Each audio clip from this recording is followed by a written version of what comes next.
Boa tarde, nós vamos dar início à sessão de outubro, à segunda sessão de outubro, no caso do Seminário de História Religiosa, relativo a este ciclo de 2021, ciclo que dedicamos ao tema alargado, o catolicismo português em diáspora, agentes, instituições e sensibilidades religiosas.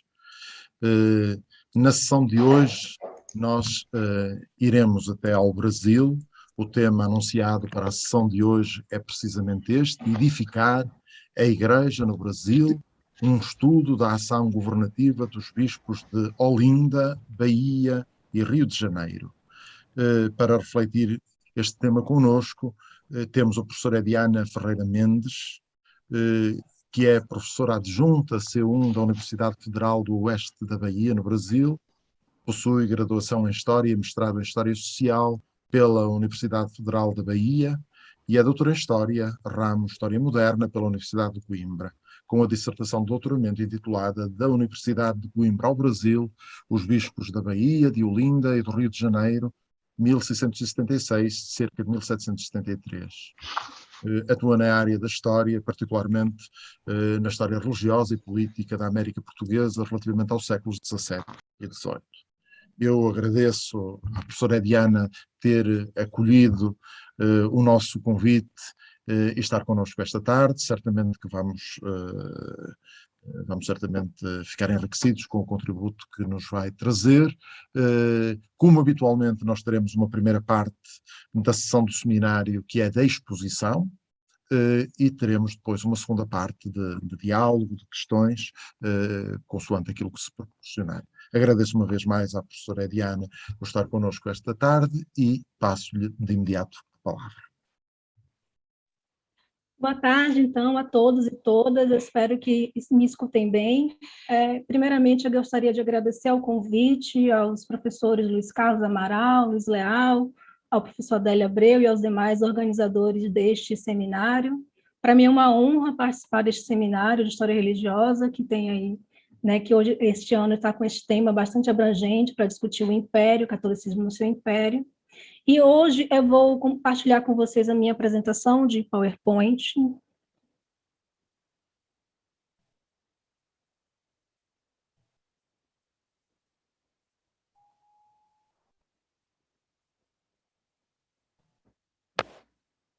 Pronto, eu havia preparado esta apresentação de PowerPoint muito mais numa tentativa de... deixa eu só diminuir aqui o meu...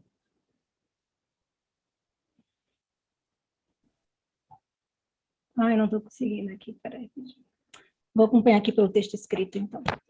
Eu preparei essa apresentação do PowerPoint muito mais para ajudá-los no acompanhamento da minha palestra, do que eu vou falar para vocês hoje, justamente porque eu sei das dificuldades, muitas vezes, que temos na comunicação entre o sotaque do Brasil e o sotaque de Portugal. Eu espero que todos possam me compreender bem. Então, nesse sentido, eu intitulei essa apresentação hoje como Edificar a Igreja no Brasil, um estudo da ação governativa dos bispos de Olinda, Bahia e Rio de Janeiro. Só por curiosidade, eu coloquei aí também esta imagem da antiga igreja do Colégio de Jesus de Salvador, que hoje, desde o início do século XX, também é a catedral, ela foi recentemente reformada, então eu utilizei essa imagem aqui, do lado de cá do Atlântico, também para figurar aqui nesta apresentação. Dito isto, eu passarei a leitura e vou intercalando com algumas digressões aqui sobre os pontos que irei lhes falar. Esta comunicação objetiva traçar os aspectos gerais sobre o modo como os antísteses exerceram o munus episcopal na América Portuguesa, pautando-se nos exemplos das dioceses de Olinda e Rio de Janeiro e do arcebispado da Bahia entre 1676 e meados do século XVIII. Neste percurso, abordar-se-á, sobretudo, as particularidades destes governos, dados por um terreno distinto, com enorme diversidade cultural e social. Para alcançar este intento, organizei esta conferência nos seguintes pontos. Inicialmente, apresentarei brevemente o espaço da América Portuguesa, mostrando, grosso modo, as circunscrições destas dioceses, e, em seguida, apresentarei brevemente estes bispos e arcebispos. O principal ponto recairá na análise de alguns temas transversais aos governos destes prelados, tais como a prática de visitas pastorais, do cuidado com a formação do clero, as ações pastorais direcionadas à população indígena e escravizada, a relação dos bispos com os poderes endógenos e exógenos e, por fim, a participação destes prelados em governos civis. Esta estratégia, que pode incorrer em algumas falhas contextuais em decorrência do tempo destinado a esta apresentação, visa, essencialmente, demonstrar como os bispos e arcebispos do Brasil exerceram o munus episcopal, contornaram as dificuldades impostas pelas impossibilidades de acesso à diversidade étnica e cultural do seu rebanho, como buscaram implementar seus projetos. Esta exposição buscará, nas entrelinhas, apontar as principais distinções de modo como estes bispos governaram as suas dioceses, em contraponto com os prelados reinóis.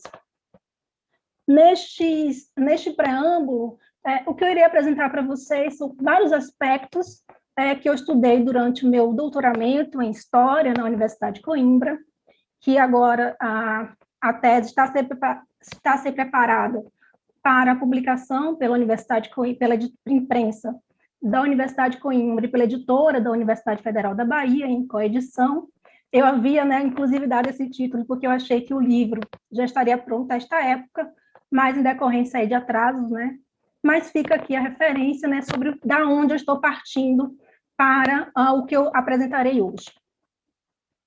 Sobre a geografia diocesana da América Portuguesa. Eu irei me centrar aqui apenas no ponto de partida deste estudo, que é o ano de 1676, que é o ano da criação de 2 bispados na América Portuguesa, que é o bispado do Rio de Janeiro e o bispado de Pernambuco, e também é o momento que o bispado da Bahia, que até o momento era o único bispado da América Portuguesa, é elevado à categoria de arcebispado, e os outros bispados do Rio de Janeiro e Pernambuco vão ser sufragâneos a esta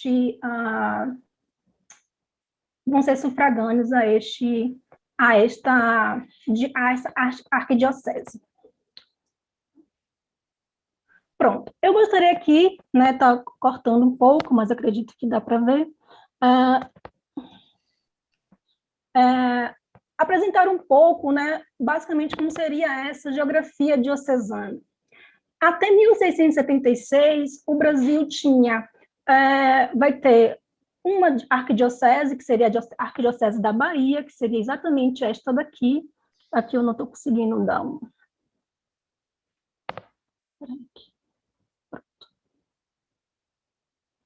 Pronto, assim fica melhor. Que seria esta aqui, dividida aqui pelo Rio São Francisco, esse é o rio aqui, que vai dividir o arcebispado da Bahia do bispado de Pernambuco, que tem uma extensão um pouco estranha, ela parte aqui de atualmente onde é o Pernambuco, Paraíba, e ela vai seguindo aqui por esta região que hoje é o oeste da Bahia, do estado da Bahia, e vai seguindo aqui ao que hoje é o norte do estado de Minas Gerais. Então, perceba que é um bispado extenso e com essa característica. O bispado do Maranhão, ele vai ser criado em 1677 e o do Pará, 1719. Mas, nestes casos aqui, eles não ficam subordinados ao arcebispado da Bahia e vão manter relações diretas com Lisboa. O bispado do Rio de Janeiro, em 1676, eu gosto de dizer que é o bispado da conquista. Todas as terras a conquistar e todo o avanço da colonização portuguesa para o interior vai ficando dentro deste grande bispado, né, com sede aqui na cidade do Rio de Janeiro, mas que seguia até o sul, né, avançando para além de onde é hoje o território do Brasil, né, esse território aqui já não pertence, já não está mais dentro do Brasil, e, né, até aqui, né, esta região. Em 1745, que está dentro do período aqui que nós vamos analisar, há uma nova reorganização da geografia eclesiástica no Brasil e são criados mais alguns bispados. O Bispado de Mariana vai ser criado em 1745, na vila chamada de Ribeirão do Carmo, né, vai receber esse nome em homenagem à rainha. O Bispado de São Paulo, que vai ser criado nesse período também. O Bispado do Rio de Janeiro, então, dividido, entretanto, ele fica um bispado descontínuo, ou seja, ele está aqui, nesta região, e ele é interrompido, podemos dizer assim, pelo Bispado de São Paulo, mas a parte sul do Brasil continua pertencendo ao Bispado do Rio de Janeiro, que vai gerar, né, alguns obstáculos aí para o próprio governo diocesano. Nesse período também são criadas duas administrações eclesiásticas, a do Mato Grosso e a de Goiás. Só que são duas administrações eclesiásticas que demoram a se firmar e o bispo do Rio de Janeiro vai permanecer muito tempo sobre a administração sobre esses territórios, enquanto eles não tinham prelados, a administração permanecia sobre o seu antigo administrador, que nesse caso seria o bispo do Rio de Janeiro. Então, essa configuração é só para mostrar-lhes superficialmente, podemos dizer assim, este espaço para que possamos, né, um espaço imenso, né, mas que possam aí compreender o nosso ponto de partida. Outro ponto fundamental são estes sujeitos. Na minha tese de doutorado, eu fiz um estudo sobre todos esses sujeitos, né? No doutorado, eu analisei os governos de maneira individual, também fiz análise ali dos governos, da passagem deles para a Universidade de Coimbra, que vai ser um ponto que eu não vou abordar aqui hoje, vou me concentrar só nos aspectos dos governos, mas é que eu trouxe para vocês saberem também quem são esses sujeitos. Esses são os sujeitos os arcebispos que governaram a Bahia entre 1676 e meados do século XVIII, percebam que a maioria deles é oriundo do clero secular. Outra característica é que quase todos eles também passaram pela Universidade de Coimbra com uma formação prioritária em direito canônico, que a maioria deles é a formação que eles têm. Apenas o primeiro arcebispo, Dom Gaspar Barata de Mendonça, tomou posse do arcebispado, mas nunca se deslocou ao Brasil. Todos os outros arcebispos foram residentes, né, e aqui governaram, alguns com governos mais curtos, né, Dom Frei João da Cruz, Dom Frei João da Madre de Deus, Dom Frei Manuel da Ressurreição, logo morreram por doenças locais, provavelmente febre amarela no caso do segundo, com certeza no caso do primeiro, e os outros, né, foram aí, né, vieram de carreiras já consolidadas em outras partes, tanto do Império, no caso de Dom João Franco de Oliveira, que foi bispo de Angola, antes de vir para o Brasil, e outros que já tinham construído carreiras em vários lugares aí do reino. No caso do Rio de Janeiro, também, nós vamos ter todos os bispos, praticamente todos os bispos residentes, à exceção do primeiro, Dom Frei Manuel Pereira. Neste caso, ele não toma posse e logo vai renunciar, sendo aí indicado outro sujeito para ocupar esse bispado. E, no caso do Rio de Janeiro, Dom José Barros de Alarcão, ele só permanece metade do tempo no Rio de Janeiro, depois ele é convocado ao reino, todos os demais permaneceram. Neste caso, percebemos né, uma maioria de religiosos, oriundos de ordens e congregações religiosas, mas ainda assim a maioria também passou pela Universidade de Coimbra, a única exceção seria o Dom Frei João da Cruz. No caso de Olinda, Aí nós temos, infelizmente está cortando o finalzinho pela minha visualização aqui parece que está cortando um pedaço, mas está cortando o último ali, mas neste caso aqui também, né, foram todos os bispos residentes, à exceção do Dom João Duarte do Sacramento, que foi nomeado bispo, mas ele não foi sagrado, né, ele morreu também, oriundo de febre amarela, que era uma epidemia que tinha muito neste período e ceifou muitas vidas. Então, todos os outros também ali foram bispos residentes. Está cortando o último ali na minha visualização aqui, que é o Dom Frei Luís de Santa Teresa.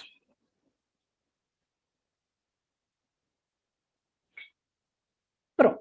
Aqui eu coloquei também, mais por curiosidade, algumas figuras destes bispos, né, recolhida em várias fontes. Aqui nós temos o bispo do Rio de Janeiro, Dom Francisco de São Jerônimo. Este aqui é o Dom Estevão Brioso de Figueiredo, que depois vai ser bispo do Funchal. O arcebispo da Bahia, Dom Sebastião Monteiro David. Nós temos aqui o caso dos irmãos, né? Dom Frei Luís de Santa Teresa, que foi bispo de Olinda. E aqui embaixo, Dom Frei João da Cruz, que foi bispo do Rio de Janeiro. Aqui, Dom Frei Antônio do Desterro, que foi bispo do Rio de Janeiro também. Aqui neste canto, Dom Frei Antônio de Guadalupe, também bispo do Rio de Janeiro. E aqui embaixo, Dom José de Barros de Alarcão, que também foi bispo do Rio de Janeiro.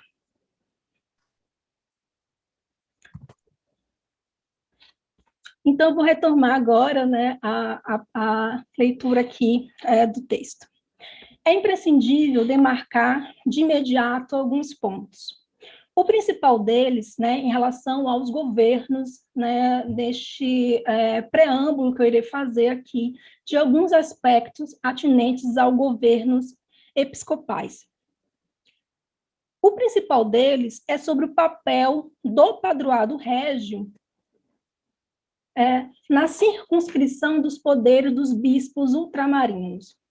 Imbuída da missão de propagar a fé, a coroa portuguesa granjeou ao longo dos séculos XV e XVI um rol de direitos sobre os territórios ultramarinos, adquirindo, por exemplo, a prerrogativa de nomear os bispos e benefícios eclesiásticos e de arrecadar os dízimos.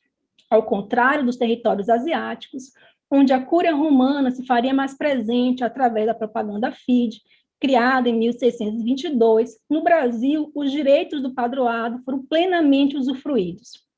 Pese as estruturas das dioceses ultramarinas seguirem, em linhas gerais, o modelo Reinol, o padroado régio conferia certas particularidades ao modo como os bispos poderiam exercer os seus poderes. A coroa controlava, por exemplo, a arrecadação dos dízimos e era a principal responsável por financiar as estruturas da igreja nestes territórios, de nomear os benefícios e criar novas paróquias. Tinha ainda a incumbência de satisfazer as cônguras dos bispos, párocos e demais beneficiados. A principal questão que nos toca neste estudo é saber em que medida estas prerrogativas moldaram o exercício episcopal na América Portuguesa. Nesse sentido, buscar-se-á demonstrar que, embora a coroa tivesse inúmeros privilégios, os bispos e arcebispos do Brasil, estudados, exerceram plenamente as suas funções e, em certas situações, tinham inclusive maior poder de atuação do que os bispos do reino. O tempo administrativo também distinguia as ações dos bispos do Brasil. As sinuosidades da burocracia com papéis atravessando o Atlântico e passando por diversas instituições igualmente retardavam as ações que os bispos poderiam tomar.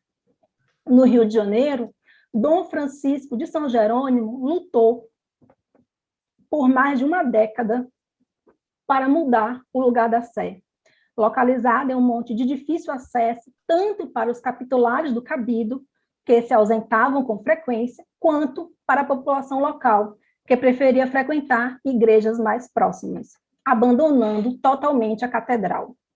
Entre 1702 e 1720, o bispo fluminense apresentou diversos caminhos para a solução da questão: a imposição de um novo imposto, visto que a coroa alegava impossibilidade de aumentar os custos da Fazenda Real, e apresentou 3 outras igrejas como mais capazes para receber a sé. A decisão em Lisboa, no entanto, retardou, e quando finalmente chegou ao Rio de Janeiro, o bispo havia falecido.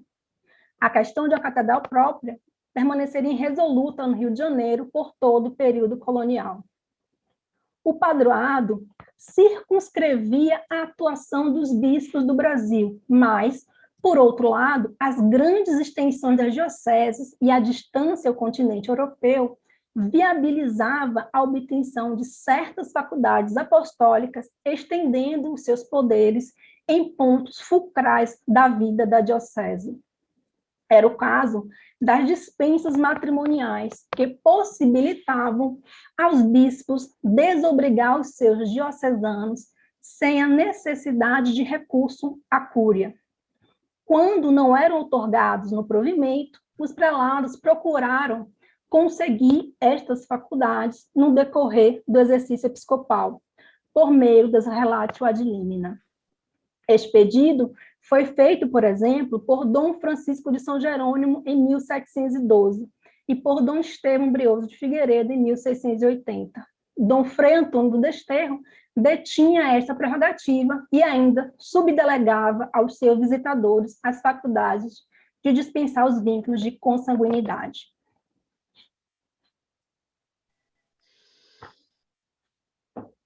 As relatio ad sacra limina serviram os bispos ultramarinos não apenas como veículos para apresentar o estado das suas dioceses, mas também para deprecar novas benesses, solicitar a intervenção dos órgãos romanos e, em última instância, para justificar seus próprios procedimentos. Esses pedidos, no entanto, nem sempre chegavam a bom termo para os prelados. Dom Luiz Álvares de Figueiredo usou seu relatório para fazer uma série de reclamações sobre os procedimentos das ordens regulares no arcebispado da Bahia. Queixava-se dos religiosos apóstatas e daqueles que andavam fora dos seus conventos sem licença e arrolava o que considerava uma série de abusos dos regulares, como de não permitir a visita às igrejas, confessar seculares, construir oratórios particulares e exibir o Santíssimo Sacramento, tudo sem autorização do ordinário. Em Roma, o arrazoado não surtiu o efeito esperado, pois recebeu um parecer contestando todos os pontos reclamados pelo arcebispo. O também arcebispo da Bahia, Dom José Botelho de Matos, conseguiu faculdade para enviar visitadores com poder de crismar, prerrogativa que buscava contornar a sua avançada idade e a extensão do território. Dom Manuel Álvares da Costa, afastado da diocese de Olinda, em 1715, busca justificar em um curto documento a sua não residência. A gestão das rendas do bispado era outro ponto que diferenciava o governo destes prelados. Em decorrência do padroado régio, como já referido, a coroa arrecadava os dízimos e era a principal responsável por gerir estas rendas. Nesse sentido, muitas questões que seriam da alçada episcopal no Brasil, em muitas ocasiões, nem passavam pelo arbítrio do bispo. Conta-se, por exemplo, vários casos de pedido de ajuda de custo, feitas por párocos e curas, que requeriam recursos extras tanto para a melhoria da igreja, quanto para a sua própria subsistência, e para custear cavalos ou canoas, por exemplo. Estes pedidos eram feitos diretamente aos governadores e passavam pelo crivo dos provedores da fazenda antes de serem analisados pelos órgãos régios. Sem embargo, havia outros rendimentos que permitiam aos prelados gozar de certa liberdade e conseguir encabeçar alguns projetos. No Rio de Janeiro, por exemplo, Dom Frei Antônio de Guadalupe pôde construir um seminário e um aljube sem pedir ajuda de custo à Fazenda Real, e terminou seu governo com um espólio de 30.000 cruzados. Na Bahia, Nas 2 primeiras décadas do século XVIII, Dom Sebastião Monteiro Davide investiu em algumas edificações, como a construção do Palácio Episcopal, e patrocinou a publicação de algumas obras, buscando enaltecer a sede do arcebispado, Salvador, como uma das mais importantes cidades do Império Português. Em Pernambuco, Dom Frei Luís de Santa Teresa começou a edificação de uma nova residência para os bispos em Recife. Infelizmente, devido à perda quase total da documentação das dioceses, especificamente da Câmara Eclesiástica, não é possível fazer uma análise serial dos rendimentos anuais das mitras, especialmente os da chancelaria. No entanto, alguns indícios apontam para a importância destes rendimentos. Tome-se, por exemplo, os rendimentos da chancelaria do Rio de Janeiro entre 1728 e 1732. No primeiro ano, em 1728, vamos ver se eu consigo dar um zoom aqui, fica melhor.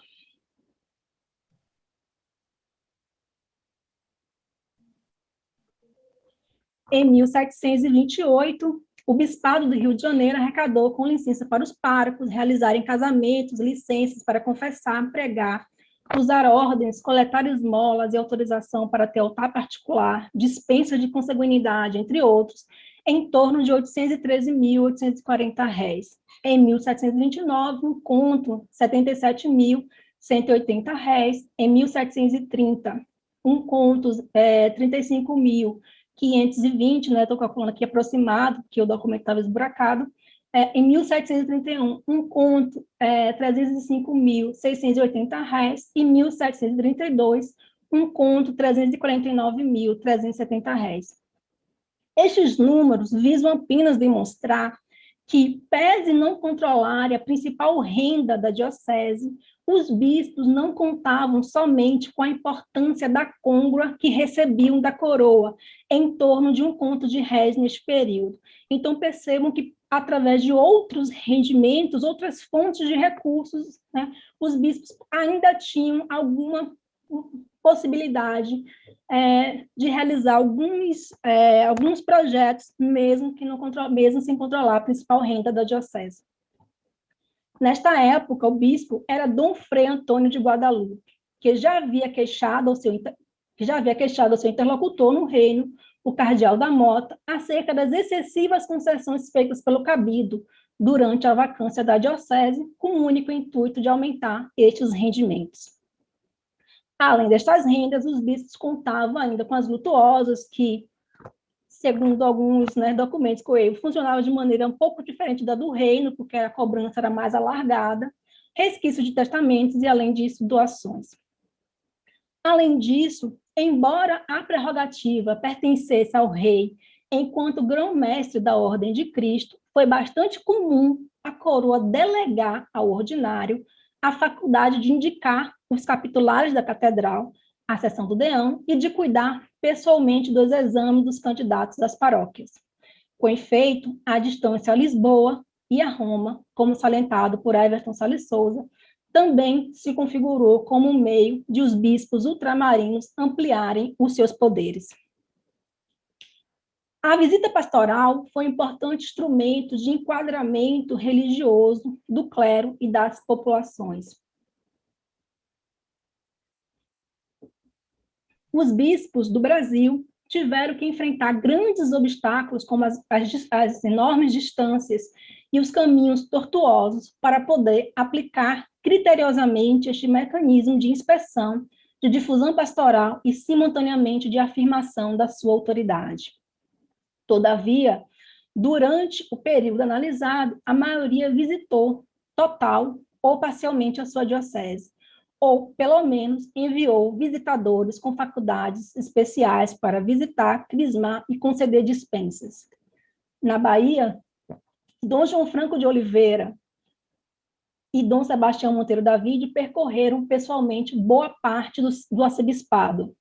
Dom Luiz Álvares de Figueiredo visitou as paróquias mais próximas, enviando visitadores às demais. Além disso, informou a cura, em 1733, por meio da ad limina, ter administrado o sacramento de confirmação até aquela data a mais de 60.000 pessoas. A idade provecta também impediu Dom José Botelho de Matos de visitar todo o arcebispado da Bahia. Ainda assim, buscou ao máximo realizá-las pessoalmente ou por meio de visitadores. Em Olinda, Dom Estevão Brioso de Figueiredo, Dom Matilde de Figueiredo e Melo, Dom Frei Francisco de Lima e Dom Frei Luís de Santa Teresa percorreram a maioria das freguesias e enviaram a Roma informações precisas sobre o estado da diocese, especificando, por exemplo, as paróquias, seus horários e, em alguns casos, o número de fogos, além de descreverem as missões de índios. Na Diocese do Rio de Janeiro, Dom Frei Antônio de Guadalupe realizou grandes visitas, deslocando-se até a região de Minas Gerais. Nesta região, chegou a administrar o sacramento da confirmação a 78.257 pessoas. Salienta-se que este foi o primeiro bispo. Uma peça a desenrolar-se, convencida de que conhecemos o guião. Desculpa, eu... Peço desculpa, de facto, aqui Posso continuar? Sim, faz favor, desculpa. Tá bem. Pronto, então chegou a administrar o sacramento de confirmação a mais de 78 mil pessoas. De igual modo, Dom Frei João da Cruz visitou a região de Minas Gerais, porém, enfrentou resistência da população local, entrando em conflitos com oficiais régios. Em decorrência das constantes enfermidades, Dom Frei Antônio do Desterro não pôde visitar pessoalmente boa parte da sua diocese, mas enviou visitadores com frequência. Estes visitadores tinham muitas vezes amplas faculdades. Em 1761, por exemplo, Desterro nomeou visitador para a capitania de Goiás, concedendo o direito de administrar sacramento de confirmação, dispensar pessoas pobres em primeiro e segundo grau, em casos de cópulas ilícitas, para contrair e validar matrimônios, direitos de dispensar graus de consanguinidade, que variava de acordo com o extrato social do sujeito e o objetivo da dispensa. Normalmente, as dispensas eram maiores para pessoas pobres,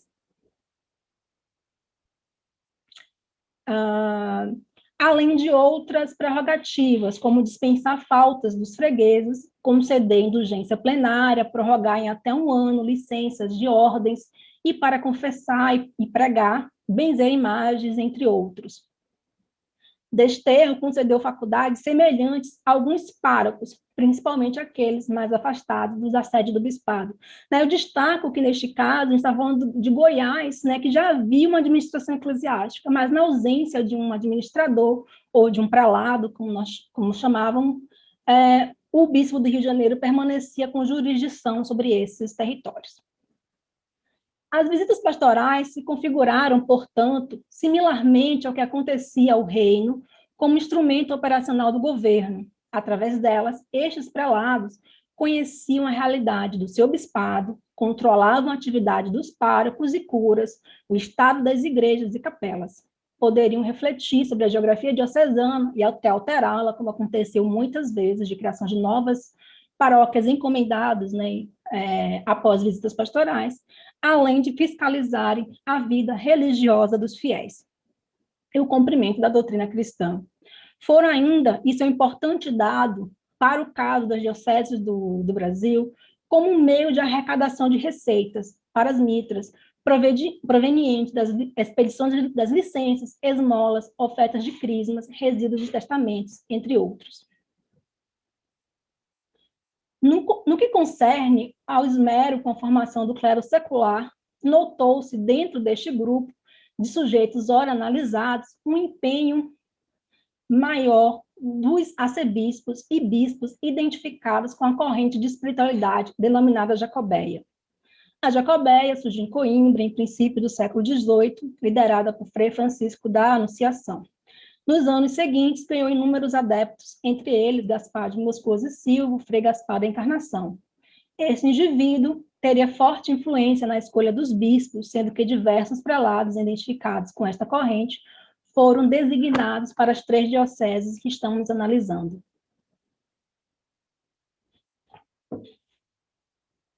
Dentro deste grupo, identificamos como antísteses com proximidade a Jacobeia os bispos fluminenses Dom Frei Antônio de Guadalupe, Dom Frei João da Cruz e Dom Frei Antônio de Desterro, me perdi aqui um pouco, né? Do bispo de Olinda e posterior arcebispo da Bahia, nesse caso ele passou pelas duas dioceses, Dom Frei José Fialho, do bispo de Olinda, Dom Frei Luís de Santa Teresa, e do arcebispo da Bahia, Dom Luiz Álvares de Figueiredo. Estes antistas adotaram algumas estratégias como buscar a melhoria da formação inicial do clero, inclusive sendo mais rigoroso nos processos de inquirição de gênero e nos de patrimônio, e nos exames, né? No controle da atividade paroquial e na vigilância dos comportamentos considerados desviantes. Assim que chegou ao Rio de Janeiro, Dom Frei Antônio de Guadalupe logo chamou todos os clérigos para exames, ordenou novas inquirições de gênero e de patrimônio e determinou novas regras para o acesso ao sacerdócio, que, embora não destoasse das usualmente requeridas no reino, a atitude do bispo servia para demonstrar aos seus diocesanos o maior rigor na escolha dos sacerdotes. A ação similar foi adotada por Dom Frei José Fialho em Olinda, que, ao chegar ao seu bispado, suspendeu muitos sacerdotes considerados indignos do ministério.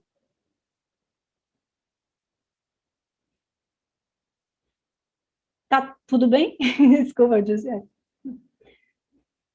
Sim, sentimos alguma interferência, mas foi uma coisa momentânea. Pode continuar. Também achei que era... Pronto.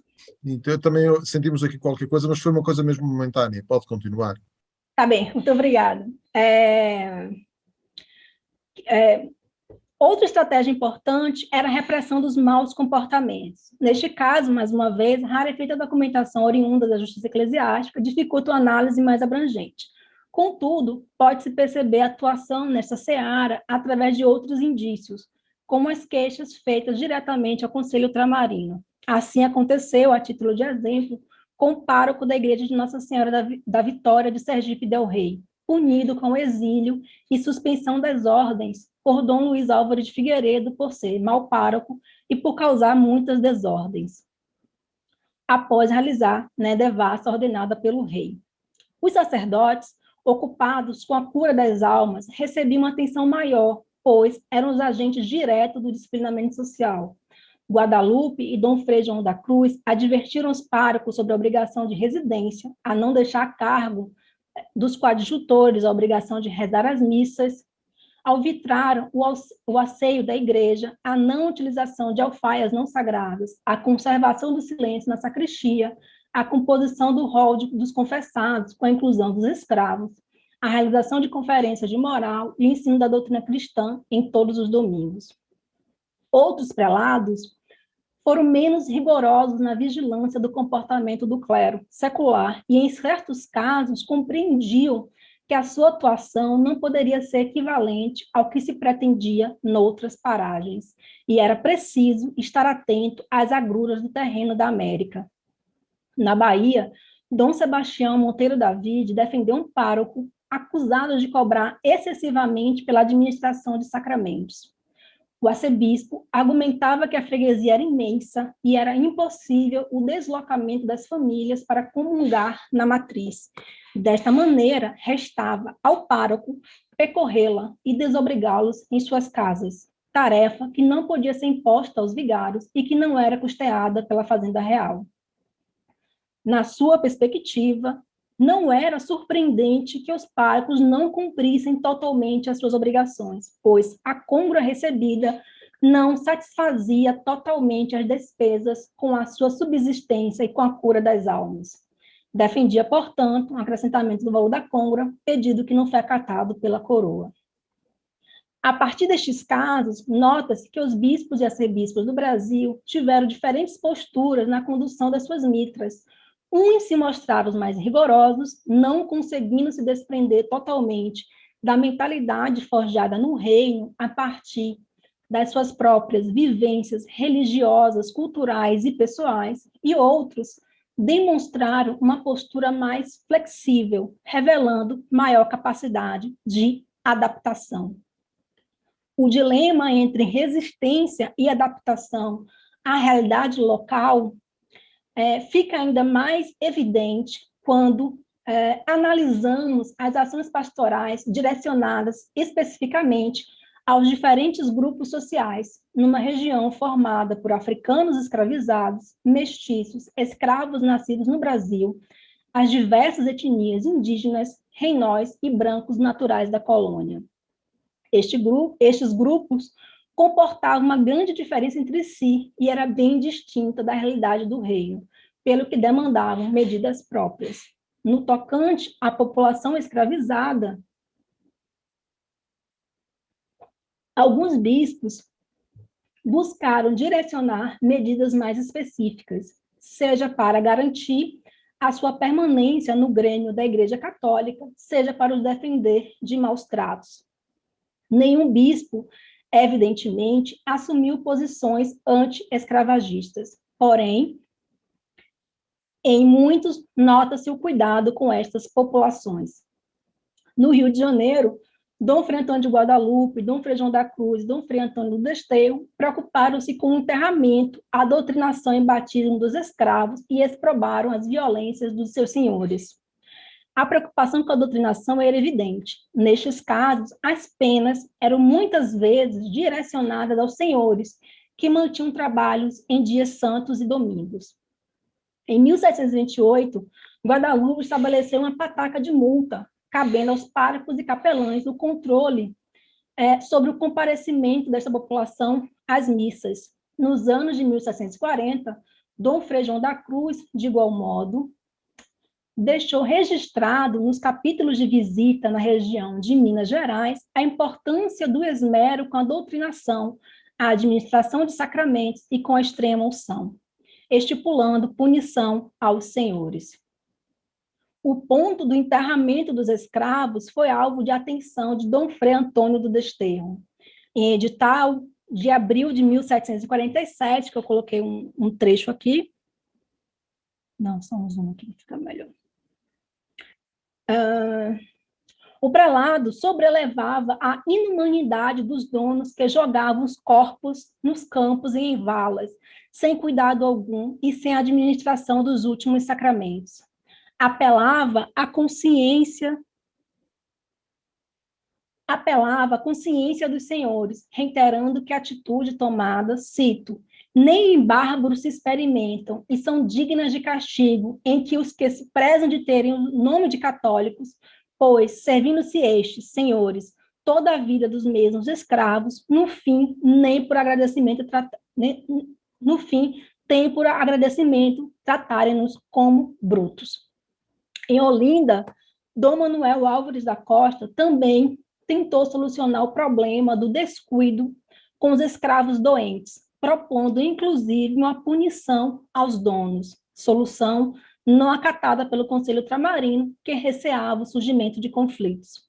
Ainda em Olinda, Dom Frei Luís de Santa Teresa protegeu mulheres cativas das servícias, incluindo o abuso sexual dos seus senhores. No pedido para a criação de um recolhimento, o bispo relatava que estas mulheres o procuravam e rogavam que as livrasse, cito, desta miséria e cativeiro do inferno, pelo que tem padecido trabalhos e desgostos nesta matéria com pouco fruto. Na Bahia, Dom Sebastião Monteiro Davide preparou um catecismo focado na doutrinação desta parte da população, para além de integrar outras normas a respeito dos escravos nas constituições primeiras do arcebispado da Bahia. Primeira e única constituição produzida por um prelado na América Portuguesa no período colonial. Outras medidas miraram o controle da religiosidade e o disciplinamento dos costumes, proibindo-se o uso de batuques, danças e vituperando os concubinatos.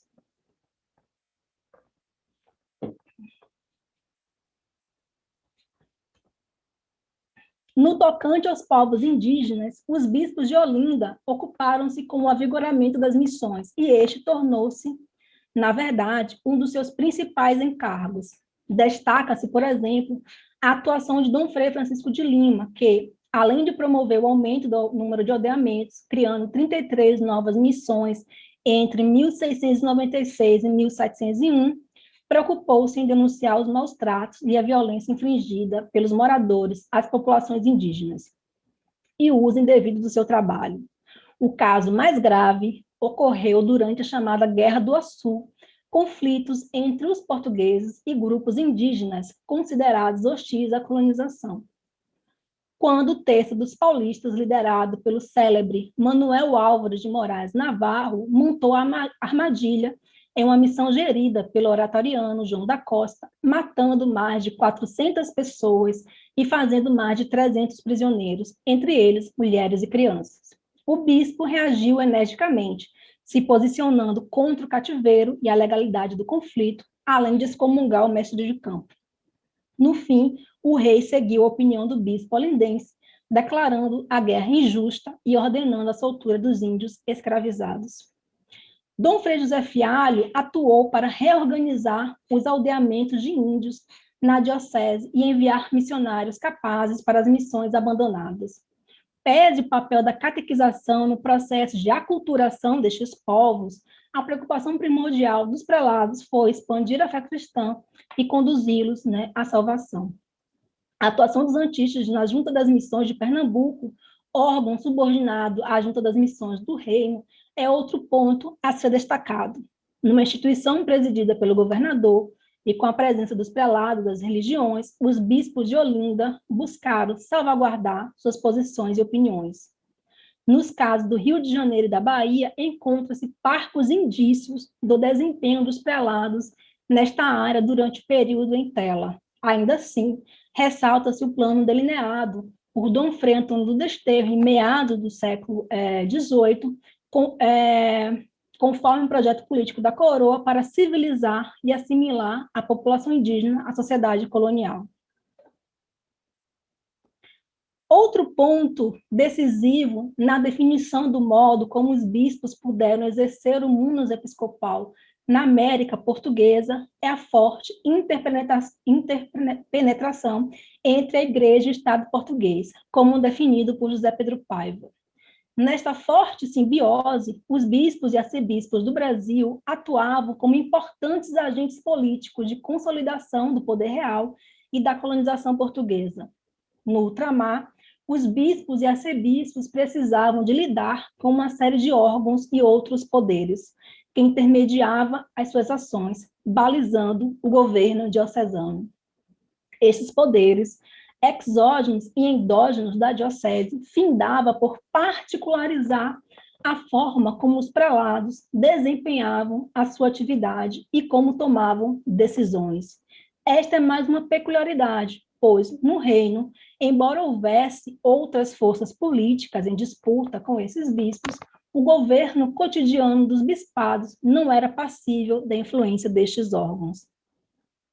A tomada de decisões era intermediada por uma série de órgãos, tais como o Conselho Ultramarino, órgão consultivo responsável pelas questões temporais, a mesa de consciência e ordens, que tratava das questões espirituais, tais como a nomeação dos beneficiados, e a Junta de Missões do Reino, criada em meados do século XVII para rivalizar com a propaganda FIDE no estabelecimento de políticas específicas para a missionação.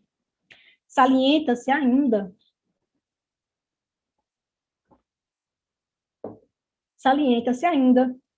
o papel mais incisivo da Secretaria de Estado e do Ultramar na segunda linha a partir de meados do século XVIII. Antes de tomar muitas decisões envolvendo, por exemplo, o aumento da receita, como a criação de mais freguesias, cargos, número de beneficiários da catedral ou na edificação de importantes estruturas das dioceses, a exemplo de seminários, aljube ou residência episcopal, os antistas precisavam da autorização do rei, e o monarca não deliberava sem auscultar seus conselheiros e os órgãos específicos. Esta dinâmica retardava, por vezes, a solução de várias questões.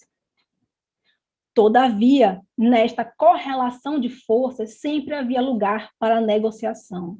Nesse sentido, os prelados apelariam à sua vasta erudição e experiência para persuadir a coroa das demandas da diocese. A partir da escrita, em 1712, das notícias do arcebispado da Bahia, Dom Sebastião Monteiro da Vide conseguiu convencer o centro político a criar 20 novas freguesias com vigários colados, aumentar o número de prebendas da catedral e das cômoras dos capitulares. No discurso, o arcebispo rememorava a obrigação da coroa na propagação da fé e na expansão da igreja, apelava para a piedade do rei e citava tratados e leis para fundamentar seus pontos de vista. As deprecações dos bispos, ao mesmo tempo que reafirmavam a subordinação ao poder real, buscavam brechas para convencer os ministros e conselhos a atender às suas rogativas. Nem sempre, é claro, com sucesso. Em muitas ocasiões, as pretensões pastorais dos bispos não coincidiam com o projeto político e econômico da coroa portuguesa.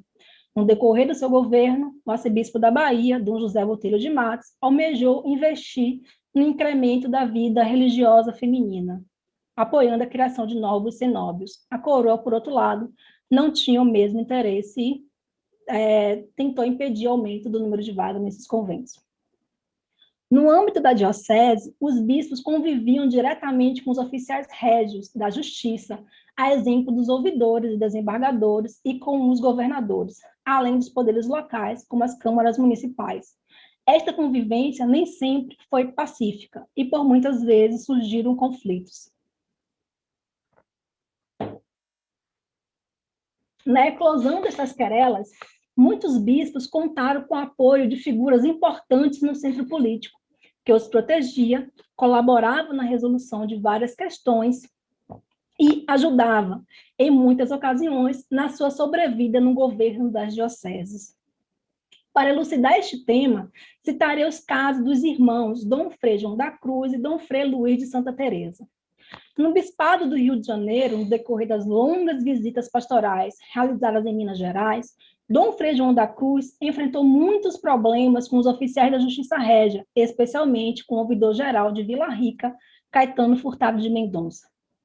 O dissentimento entre os dois começara em uma controvérsia sobre o foro em que deveria ser executado um testamento. Porém, ganhou contornos cinematográficos com um sítio feito por oficiais armados à residência do bispo e, noutra ocasião, ao sumiço dos sinos da matriz de Ribeirão do Carmo, retirados da igreja para não saudar o prelado na saída da vila.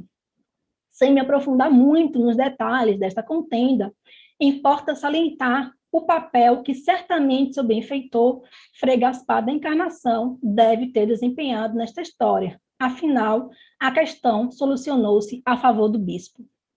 Em Olinda, o seu irmão, Dom Frei Luís de Santa Teresa, de igual modo, travou uma batalha, desde 1749, com outro oficial do rei, o juiz de fora, Antônio Teixeira da Mata, acerca de várias questões envolvendo o foro civil e o eclesiástico.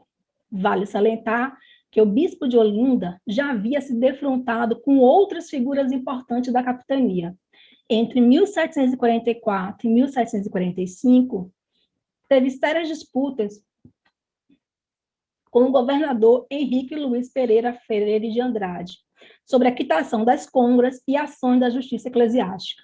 Neste caso, a pena do rei pendeu favoravelmente ao bispo, visto que logo o governador recebeu a comunicação da nomeação do seu sucessor. Nesta época, durante o governo de Dom João V, quando Frei Gaspar e outras figuras ainda influenciavam diretamente nas decisões tomadas, o bispo conseguiu uma sobrevivência à frente do governo diocesano. Nas disputas com o juiz de fora, que avançou aos primeiros anos do reinado de Dom José, Dom Frei Luís de Santa Teresa, que já não tinha seu protetor no reino, não conseguiu resistir e findou por ser convocado a retornar a Portugal.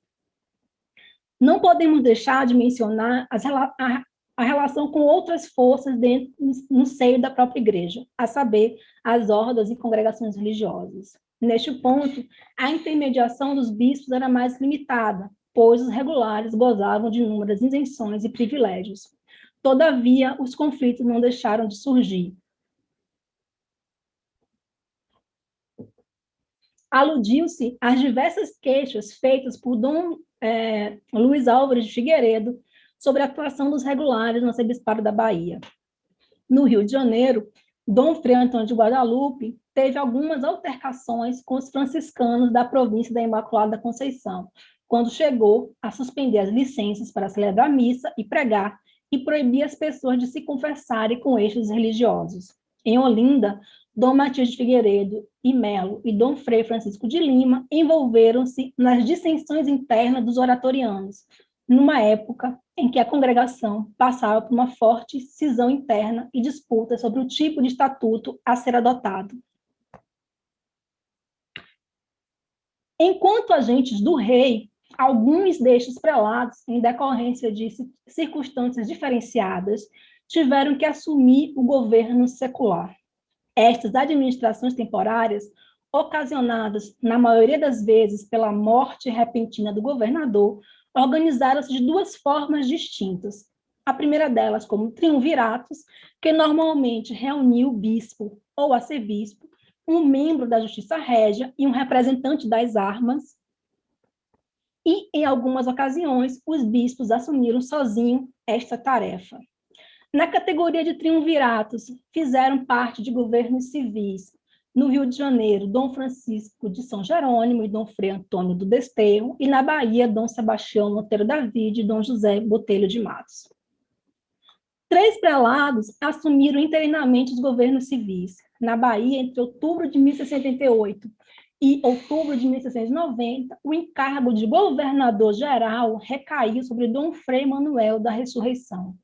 A escolha foi realizada antes da morte do governador, que convocou a Câmara, nobreza e cabos da milícia para a escolha do seu substituto, tendo sido eleito o arcebispo. Decisão confirmada posteriormente pelo monarca. Nota-se, neste caso, que o arcebispo foi nomeado governador-geral, ou seja, não recaiu sobre a sua tutela apenas o governo da capitania da Bahia, mas de todo o Estado do Brasil. Durante o seu governo, precisou tomar medidas importantes relacionadas aos conflitos com os grupos indígenas, na chamada Guerra dos Bárbaros, publicando posturas para o auxílio e sustentação das tropas. Nestes anos, outro bispo exercia a incumbência de governador. Entre setembro de 1688 e maio de 1689, Dom Matias de Figueiredo e Melo igualmente ocupou-se com os conflitos contra os indígenas considerados hostis. Os 11 meses que Dom Manuel Álvares da Costa passou no governo da capitania de Pernambuco foram os mais turbulentos que um bispo governador poderia ter enfrentado. A Guerra Civil, conhecida como Guerra dos Mascates, eclodiu em Pernambuco em 17 de outubro de 1710. O conflito opunha os comerciantes de origem reinol e moradores da vila de Recife e a nobreza da terra, agricultores e residentes em Olinda, sede do bispado e da capitania. Em meio à guerra, e após a fuga do governador, o bispo assumiu interinamente o governo da capitania e a árdua tarefa de dar fim aos conflitos armados. O prelado, que tinha mais simpatia pelo partido de Olinda, não teve sucesso nesta empreitada, sofrendo severas punições com o exílio e, posteriormente, o desterro do bispado com a ordem de retornar ao reino. O paradoxo, neste caso, recai justamente no fato de o bispo de Olinda ter sido afastado do governo da diocese em decorrência das suas posturas tomadas enquanto governador. Este caso evidencia, desse modo, as intricadas relações entre a Igreja e o Estado português no período moderno. Aqui eu coloquei a figura também, né, do Manuel Álvares da Costa, que também depois foi bispo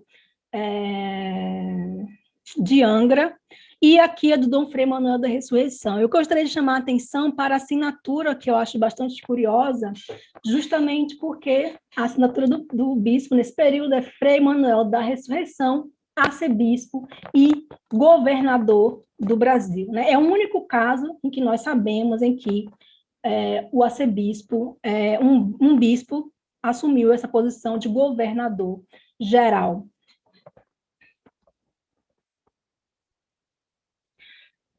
Já me caminhando aqui para as...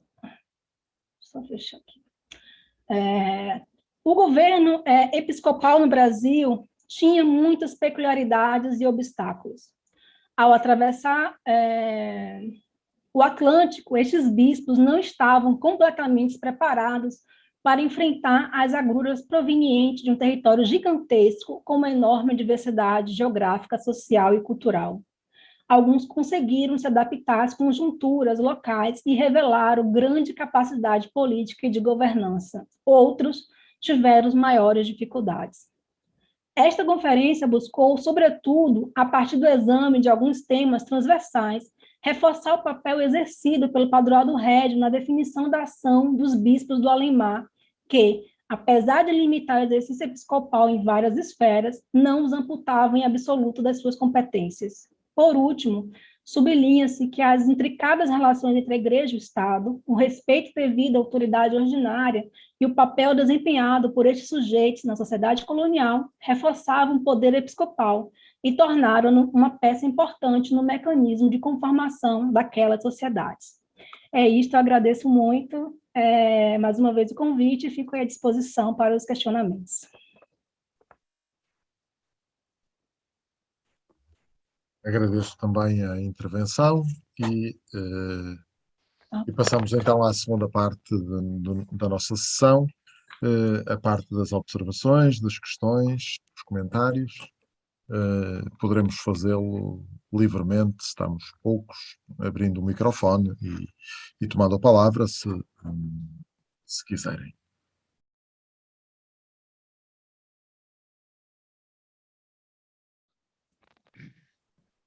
Creio que então poderemos concluir. Eu concluo agradecendo à professora Diana o ter estado connosco e o ter preparado a intervenção para a nossa sessão. Tivemos muito gosto em tê-la connosco e certamente também saímos daqui, como já dizia no início, e como agora tivemos a oportunidade de constatar, enriquecidos. E queria ainda anunciar a próxima sessão do seminário. Na próxima sessão nós regressamos à África, só aqui procurar para dizer o título tal e qual como está no programa, e o Dr. Luís Leal, que nos tem acompanhado, faz parte da equipa que programou o seminário e que nos tem acompanhado particularmente na gestão da sessão online, vai abordar no dia 15 de novembro o tema A Obra de Rua em África, Projeto Memória e Legado. Dia 15 de novembro, no mesmo horário, e faremos como sempre temos feito, divulgaremos primeiro, podermos nos inscrever e, em cima da data, receberemos as coordenadas de ingresso. Agradeço a todos a participação, agradeço mais uma vez à professora Diana ter estado connosco e ver-nos-emos então, em princípio, no dia 15 de novembro. Boa tarde a todos. Eu agradeço a todos mais uma vez o convite e a honra de estar aqui com vocês. O gosto foi nosso. O gosto foi nosso. Boa tarde. Obrigado, muito obrigado. Boa tarde e obrigado. Boa tarde a todos e todas. Obrigada.